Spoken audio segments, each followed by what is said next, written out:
pakai baju boras kan? Bismillahirrahmanirrahim. Yang saya hormati Ibu Dr. Anda Nunu Febria, teman-teman yang aku cintai. Assalamualaikum warahmatullahi wabarakatuh. Waalaikumsalam warahmatullahi wabarakatuh. Alhamdulillahillazi wadinil haq. Asyhadu an la ilaha illallah wa asyhadu anna Muhammadar Rasulullah. Qala Rasulullah sallallahu alaihi wasallam, innallaha wa malaikatahu yusholluna 'alan nabi amanu sallu alaihi wa sallimu taslima.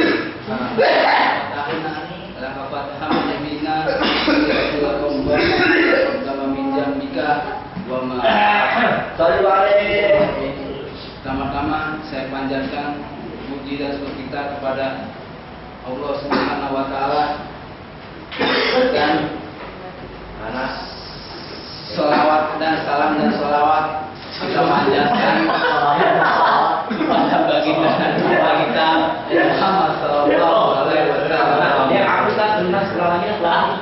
Sama saya ingin mohon maaf dalam-dalamnya bila ada yang merasa tersinggung atas apa yang saya jelaskan nanti di dalam pidato ini. Mohon dibuka pintu maaf-maafnya seluas-luasnya. Karena niat saya hanya untuk perbuatan kita sebagai suatu umat. Tujuan maulid apa?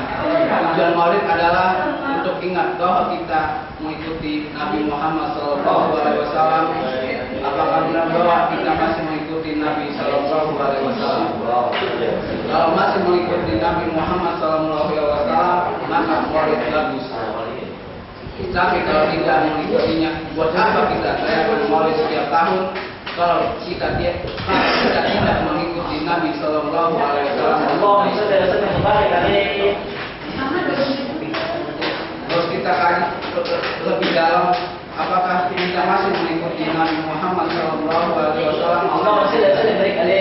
Kalau kita mau bisa tentang anjuran dan kewajiban bagi umat Islam dan mengikuti Nabi Sallallahu Alaihi Wasallam, maka ada ayat-ayat yang penting yang perlu kita pahami. A'udzubillahi minasyaitonir rajim. Bismillahirrahmanirrahim.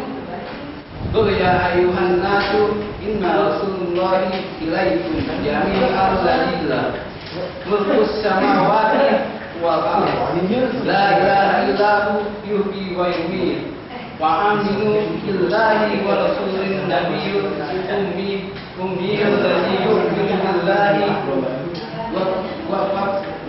wa kalimati wattabi'uhu la'allakum tahtadun. Hai manusia, sungguh aku adalah utusan Allah kepada semua, itu Allah yang mempunyai kerajaan langit dan bumi. Tidak ada Tuhan yang berhak disembah selain Dia, yang menghidupkan dan mematikan. Maka berimanlah kamu kepada Allah dan Rasulnya, Nabi yang ummi yang beriman kepada Allah dan kalimat-kalimatnya, kitab-kitabnya, dan ikutilah Dia supaya kamu mendapat petunjuk.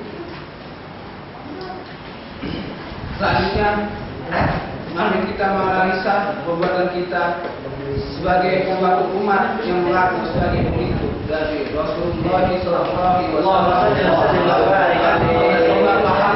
Apa kita benar mengikuti Dia atau tidak? Contohnya sholat. Kalau secara teknis, insya Allah sholat kita masih sama dengan Nabi Muhammad Sallallahu Alaihi Wasallam. Masih dalam bahasa Arab, gerakannya sama, masih wajib 5 waktu. Hitungan waktu sholat masih diambil di posisi menghadap kiblat. Tapi mungkin kualitasnya sholat kita berbeda dengan Nabi Sallallahu Alaihi Wasallam. Di waktu terang, saya mau bertanya, akhlak baik yang dicontohkan oleh Nabi Muhammad Sallallahu Alaihi Wasallam hilang kemana? Contoh korupsi kita. Apakah Nabi Sallallahu Alaihi Wasallam pernah melakukan korupsi? Kenapa itu menjadi umum di sini? Ini dicontoh oleh Nabi Muhammad SAW atau tidak? Kenapa Indonesia menjadi terkenal karena korupsinya, bukan karena akhlak baiknya? Apakah federasi yang kami tapi kepada Islam atau mereka tahu tentang tingkat korupsi di sini?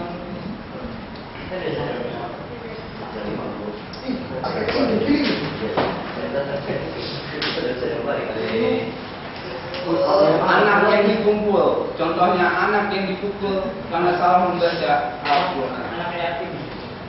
Di sebagai pesantren, anak yang salah membaca ayat kena pukulan. Apakah supaya dia belajar dengan salah? Apakah Nabi Shallallahu Alaihi Wasallam juga memukul sahabat yang pada saat mereka belajar? Tidak. Dijelaskan dalam sebuah hadis bahwa Allah memberikan 2 pahala buat orang yang tidak mampu membaca Al-Quran dan hanya 1 pahala buat yang lain. Rasulullah Shallallahu Alaihi Wasallam tidak memukul dengan tangannya, baik terhadap istri maupun terhadap pelayanannya, kecuali dia berjihad di jalan Allah Subhanahu wa Ta'ala. Mungkin Nabi Muhammad Shallallahu Alaihi Wasallam akan menangis setiap hari kalau bisa menyaksikan kita. Semoga kita bisa berubah, dan kalau kita bisa, Nabi Muhammad Shallallahu Alaihi Wasallam tidak akan menangis kalau bisa menyaksikan kita. Semoga Nabi Shallallahu Alaihi Wasallam malah menyaksikan kita akan merasa bangga bahwa kita selalu mau berusaha memperbaiki diri dan kembali kepada Tuhan. Dan dia malah bersyukur kepada Allah Subhanahu wa Ta'ala bahwa umatnya masih sedang mengikuti dia. Allah akan kita bisa berubah, para malaikat kita bisa berubah, dan Nabi Muhammad Shallallahu Alaihi Wasallam kita bisa berubah. Jadi mari kita mengubah diri kita dan mengubah umat Islam.